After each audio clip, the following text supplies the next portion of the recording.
Tuscaloosa, Alabama resembled Lollapalooza for today's national title parade with tens of thousands in attendance. In fact, you can call it Tuascaloosa.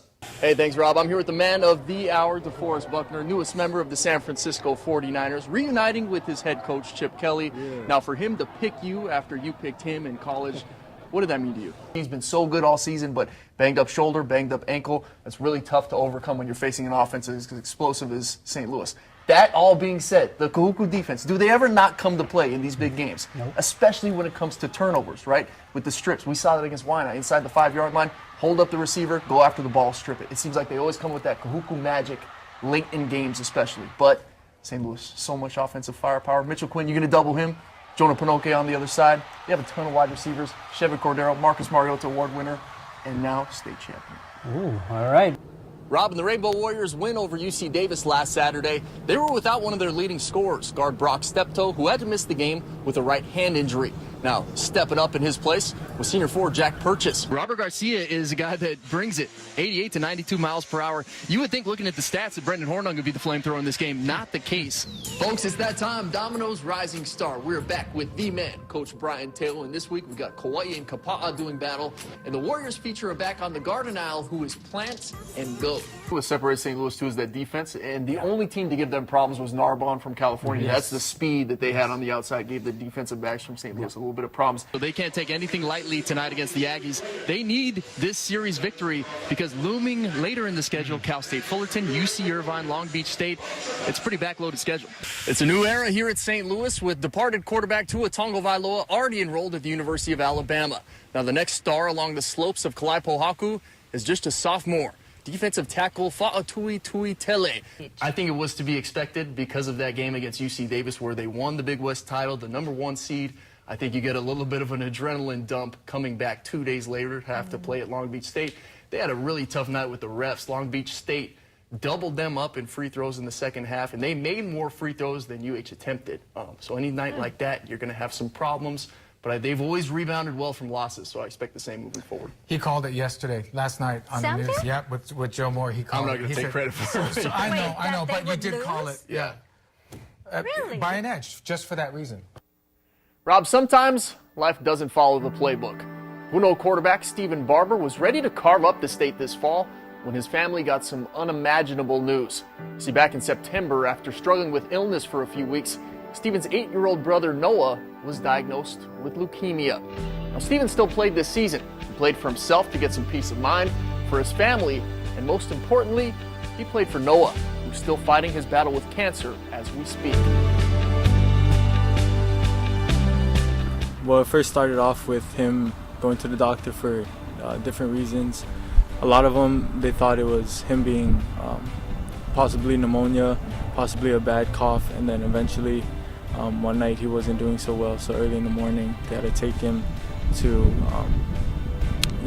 emergency. And through that day, unfortunately, we found out that it was leukemia. With a prospective big senior year and colleges watching closely, Stephen knew that football had to take a back seat to spending time with Noah and his family. It was super tough. Unfortunately, I had to miss about four of the 5 days of practice, as well as school, and just coming back eventually and having to catch up with everything was real rough. But I mean, I definitely had to be there for my brother. So during that time, Noah was there for him.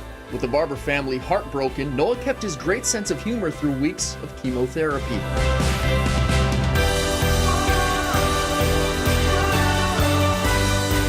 He's definitely the class clown kind of kid.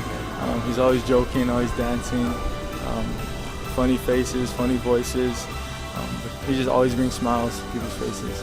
We just every day is one step closer to getting better, and that one day he'll be fine, normal again. While Noah played through the pain, so did Stephen. With injuries plaguing him when he got back onto the field, Barber was still able to put up an excellent senior campaign. The bright spot leading the Buff and Blue to one of the biggest out-of-state wins in Hawaii high school football history.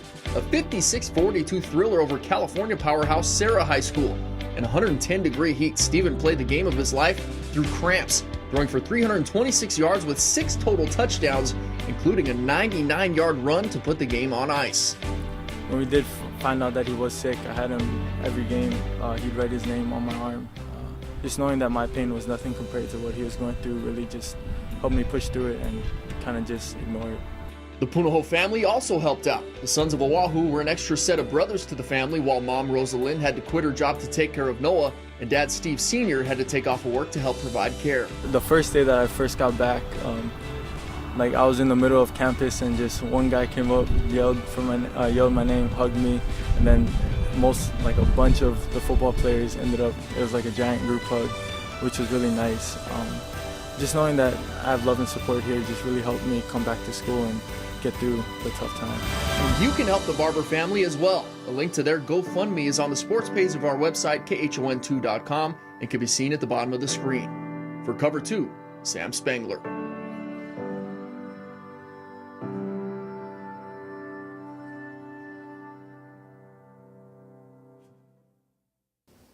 Hey, welcome back.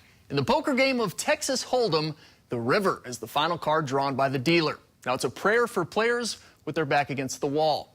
The University of Hawaii men's basketball team were on their River card tonight at UC Riverside without their ace and star forward Mike Thomas. A loss would have put them 4 games back at Big West first place UC Santa Barbara with 4 to play. Let's take it on out to Riverside. Thomas leads Hawaii in scoring and on the glass. Head coach Ron Ganat didn't disclose what the injury is, but it was suffered during Thursday's win over UC Irvine. Now, without Big Mike, Highlanders went down low to beat up the Bows early. Menno Dykstra with the dunk. That put UCR up 14-10. But the Bows hitting from outside the fire back. They hit 14 threes tonight. That would tie a program record. Hawaii taking a 3-point lead into the half. Second frame guards taking over without the big. Sharif Jermay, Brock Steptoe, Drew Buggs combining for 55 points. Take to 30 seconds to go. Hawaii down 2. Jermay attacking the rack. Tie ball game. That would take us to overtime. In the OT, Buggs swishing and dishing. First the 3 ball, then twice. Setting up Jack Purchase with absolute dimes. Giving Hawaii the lead in the final minute and change. They'd hold on from there 74-69. Hawaii takes it in OT. Huge road sweep in California. I'm so proud of them right now. I mean, I think we defended pretty well in the early part. We didn't late. We didn't take care of the ball in a key stretch. But we got to find a way. We're out Mike Thomas, basically out Gibson Johnson. And guys made big plays. Jack Purchase made some huge plays down the stretch. Our point guards and my team is just finding me at the right spots. I was open. I was lucky to drain the shots. Well, obviously, that's giving us some momentum.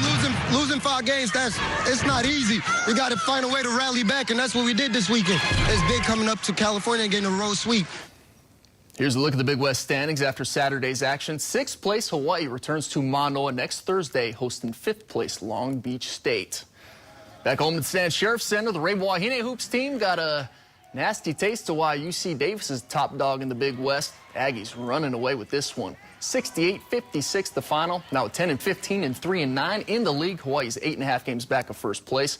They hit the road to CSUN on Thursday. A few hundred feet down Lower Campus Road under the lights of Les Murakami Stadium, Basebos hosting Air Force in Game 2 of their 4-date series. My man Adam Fogel McLovin been clubbing the ball early this season. Star sophomore right fielder. 2 doubles tonight, part of Hawaii's 5-2 baggers. This one in the 3rd plate in Kekai Rios, and then Fogel also getting it done in right. Glutton for the glove work, making sure not to die for this ball, holding up the runner from advancing on a tag.